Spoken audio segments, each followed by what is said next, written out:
Buongiorno amici, good morning friends. Today I'd like to welcome you to my home. I'm sitting in the backyard here, early morning. I got the birds chirping and this beautiful, beautiful day.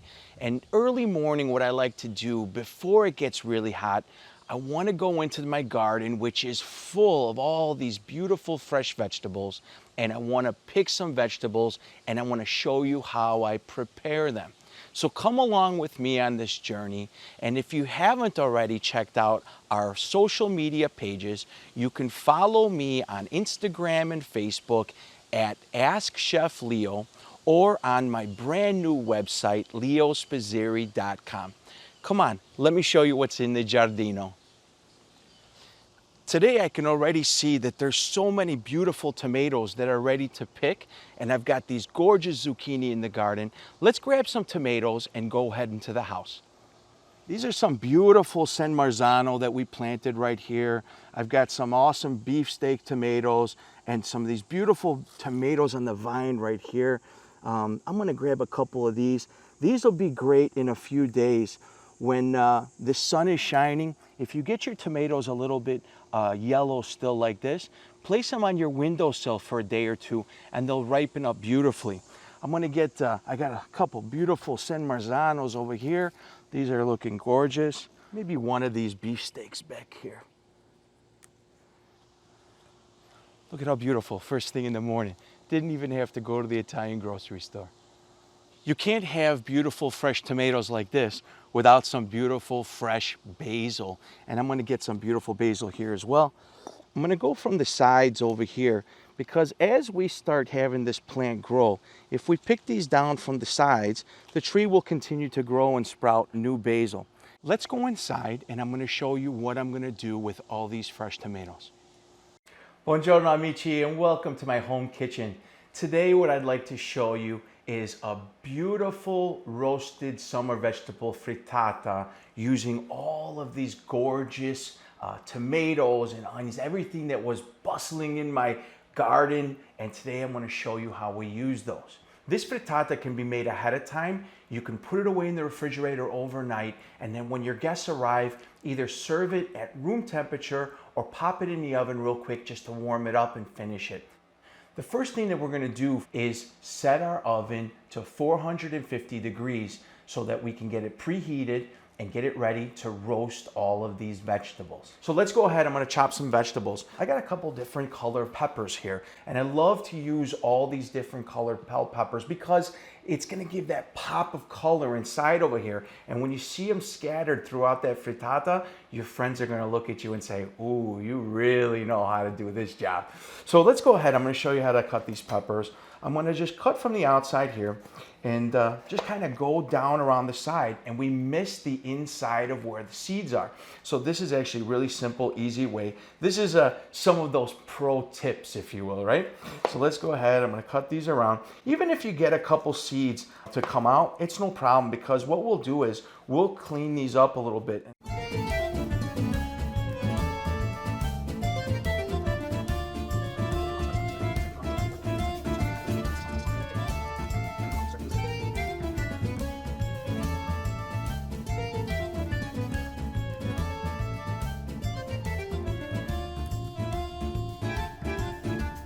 Now that my peppers are cut, it's time for my zucchini. I love to use these beautiful Italian zucchini. They're much thinner than the giant ones that you might find at the grocery store. The reason I like these is that they're more tender and there's fewer seeds. Very simple to chop these. What I'd like to do is quarter them. So the part where it was against the tree, I physically took my knife and I cut this against the plant. And then I'm gonna cut that piece straight off and we're gonna discard that. I'm gonna do the same thing here, get these out of my way. And now once I've got that cut, I'm gonna take this right down the middle and I'm just gonna use this and slice with my knife. Try to go one clean shot, because if you slice straight through like this, instead of sawing at the vegetable or whatever you're cutting, it's gonna give you a much cleaner, flat cut. And you can see these Italian zucchini, how few seeds there are, and this is always a great thing. Again, using what we just talked about, I want to cut into about 1-inch pieces. This is going to keep the vegetable nice and firm when we roast them and not make them too mushy, because you got to remember, we're going to cook these once right now and roast them at really high heat, and then we're going to cook them inside of the frittata. The whole reason why we're doing this is because I want to draw the excess moisture out of the vegetable, but still give us that beautiful roasted flavor that's going to come about.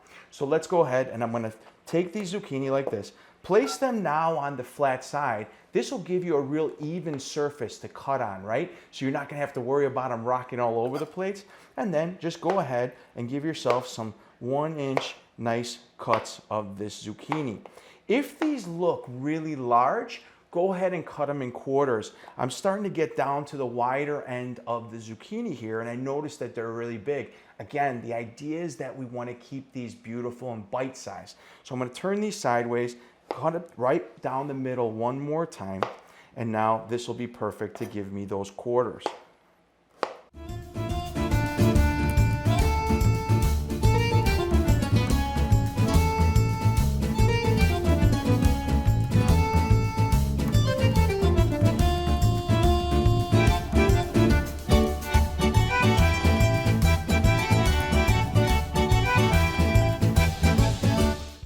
The last thing that I'm going to do is chop this red onion. I really love the flavor of red onion. And if you don't like to use red onion, you can use a white onion, a Spanish onion, a Vidalia oven, whatever you find. But the onion is important because it's going to give this final bit of umami, beautiful, delicious flavor to this frittata. The easiest way I can show you to chop this is I'm going to cut the end off right here. We have the root end of the onion. This grows in the ground like this, and then this would be where it grows straight out. I'm going to cut the end first where we get the piece of the onion coming through the ground. So I'm going to cut this piece off first, and then I'm going to hold this flat. So now that I've got a flat surface, I'm going to cut right through the root end of this, and I'll have these two beautiful flat pieces to work with. Once we get to this point, this is where I'm going to take the exterior edge, or that piece of the onion on the outside that always kind of stays a little bit leathery when we cook it. And I'm going to go ahead and I'm going to take that right off. And this all of a sudden is going to give me this beautiful, clean part of the onion.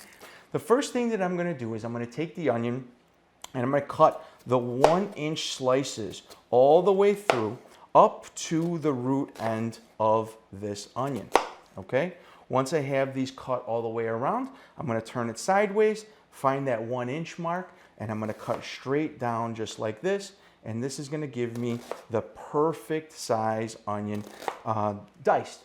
This last little bit, the root part right here, this I'm going to discard. So I don't worry about this, but definitely don't chop this end of the onion off, because when you go to do this process, it's all going to fall apart on you.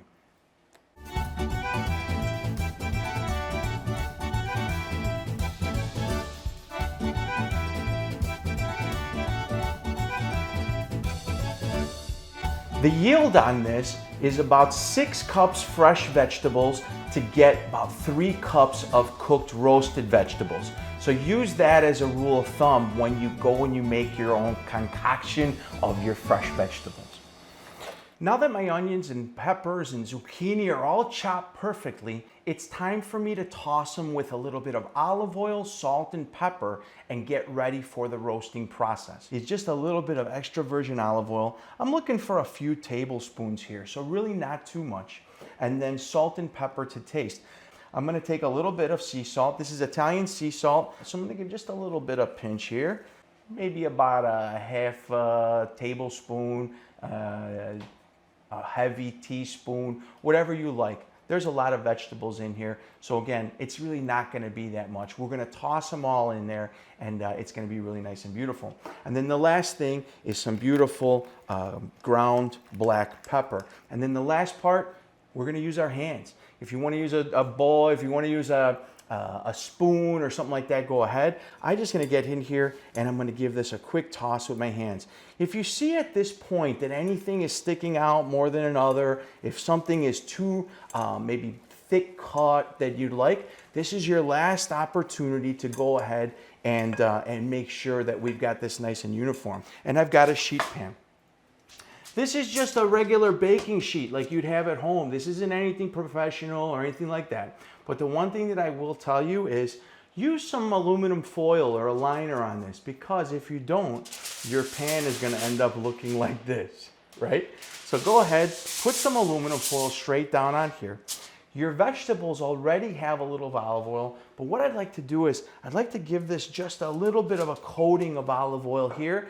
Not so much to make them non-stick, this paper non-stick, but again, just to make sure that I got enough oil, and this is gonna give a beautiful roasted color to all of these vegetables. Simply just take these vegetables, place them on top of the sheet pan. Look at how gorgeous this is. The next piece of our frittata here is the important part. Our eggs. We're gonna make a simple custard. And in order to do so, what I'm gonna use is a dozen eggs. These are large chicken eggs, and there's lots of different kinds of eggs out there. If you can get like organic, pasture chicken eggs, you'll have a little bit more yellow yolk. Depending on what part of the world you're watching this in, some eggs look better than others. Here in Chicago, I've just got regular large eggs from the grocery store, and I'm gonna use those. So what I'm gonna do is I'm just gonna start cracking these eggs until we've got them all inside. To this, what I'm gonna do is add a half cup of whole milk. This whole milk is gonna be important because the moisture from inside of the milk, the water, if you will, is actually gonna make this frittata puff up in the oven. It's gonna make it really beautiful and light, and definitely very fluffy. A couple nice pinches will do the trick of, this is again Italian sea salt. You can use whatever you have, but I prefer to cook with Italian sea salt, kosher salt, whatever you have. Then definitely some fresh ground black pepper. So we want to beat this until this is smooth.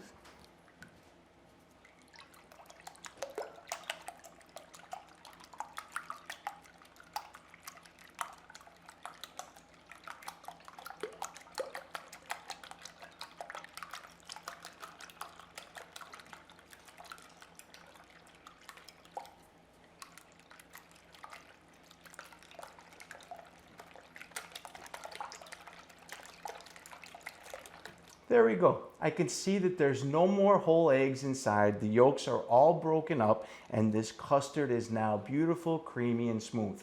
As soon as my vegetables are ready, I'm going to show you how to put this together, so stick around. Now that my vegetables have cooled, we're ready to start building the mixture that's going to become our frittata. I'm going to take these roasted vegetables and I'm going to place them directly inside of the egg mixture. Very easily you can see, because we use that piece of aluminum, how easy it is to put these vegetables and how they're not sticking to the pan, how easy it is to get them into our bowl. Again, we're looking for somewhere about 3 cups of vegetables. If you went a little bit heavy on your vegetables, you can put them in, but what you're going to notice is that maybe when you go and cut your frittata, it's going to break up a little bit on you, which isn't a big deal. But again, we want to aim for about 3 cups, which is what I have here.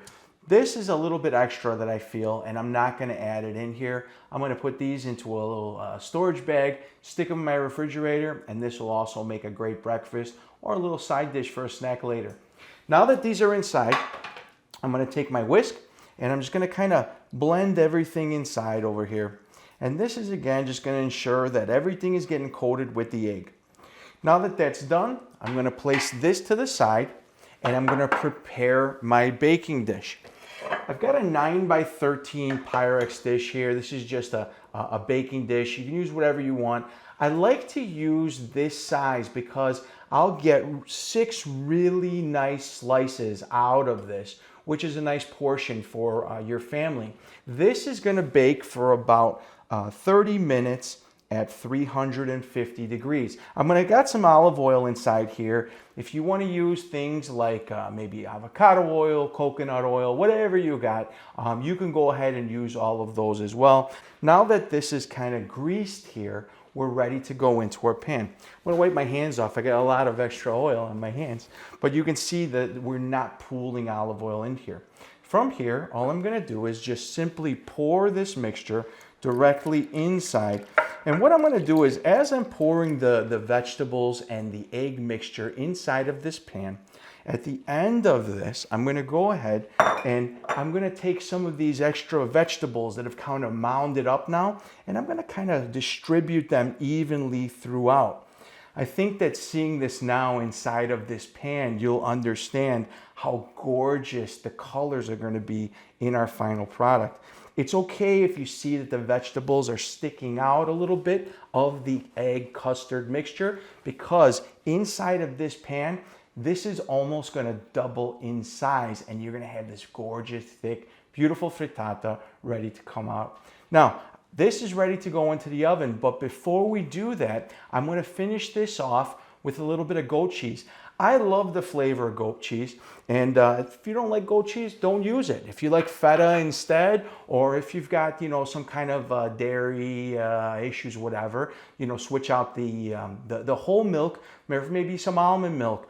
Switch out the cheese completely. Take that all out. We don't have to use it at all. But I'm going to take just a nice knob of goat cheese like this, and all around what's going to happen is I love the flavor of roasted vegetables with the goat cheese. It's just a beautiful combination.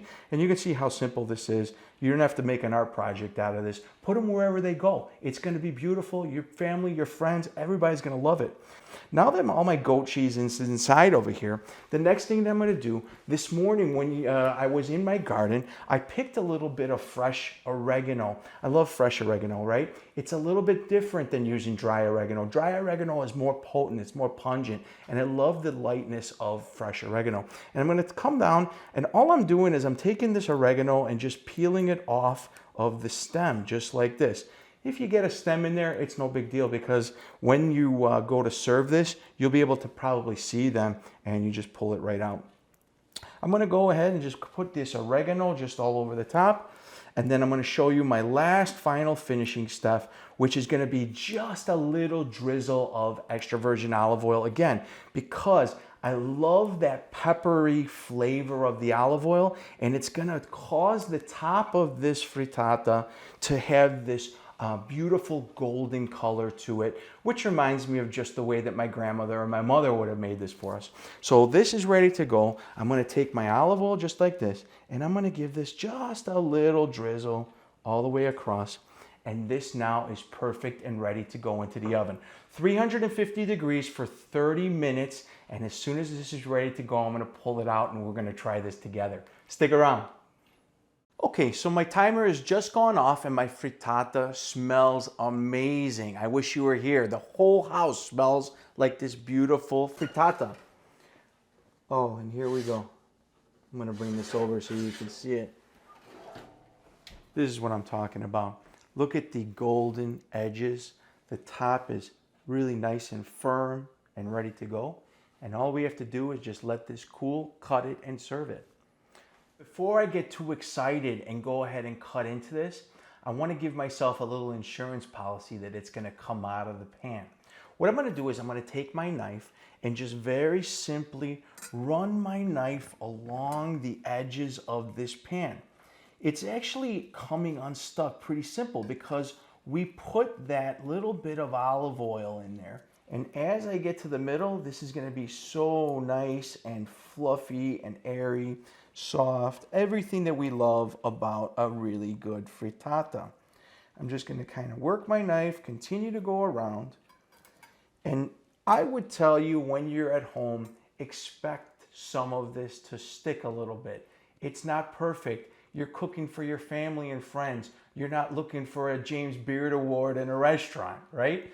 So now that I've kind of gone all the way around this pan, I'm going to let this cool a little bit. But what I'm going to do first is give a nice cut into the pattern that I want to cut this. And what I'm going to do is I'm going to kind of one eye this, cut it right down the middle all the way across. I want to use my knife and kind of rock this back and forth so that it'll actually cut and I've got a really clean cut. I don't want this to be jagged. I don't want it to tear apart. And just by looking at my knife right now, I can see that the interior is dry. It's not eggy. So that's another way that I know that this is done.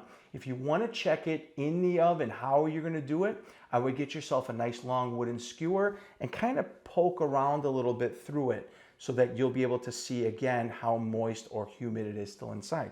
I'm going to let this cool for probably about 15-20 minutes before I get a spatula and get underneath to cut this. Now, if we did our job right, we should be able to take a piece of this frittata right out of the pan and then put it right onto my serving dish. So I'm going to kind of go in really gently here and use the spatula. I just got a regular spatula like this.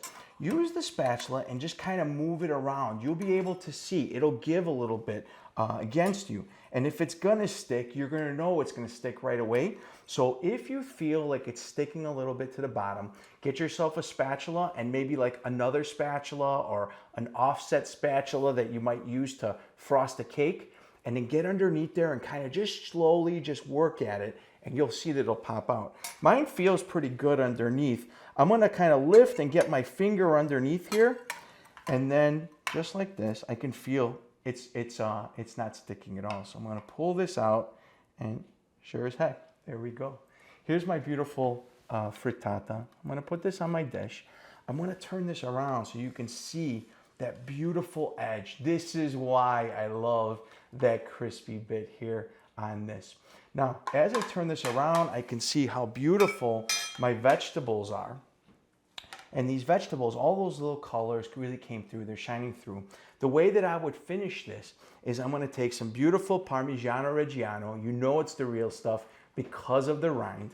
I'm going to get myself what's called a microplane.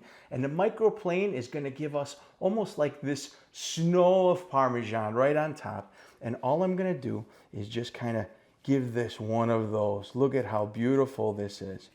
And if you were to serve this on a platter, put everything on the platter first and then make it snow all over the platter. And the last thing that I would do, again, maybe this is just me, but the last finishing touch is some really good olive oil, and just go ahead and give this a nice drizzle of olive oil. And that's how it is. I'm gonna try this out. Here's my beautiful frittata ready to eat. Let's get a fork and do a test. What's the use of cooking if you don't get to try it, right?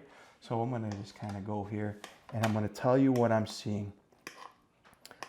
The egg is cooked perfectly. It's not runny, it's cooked very well in between. I can see that those vegetables are really beautiful and cooked.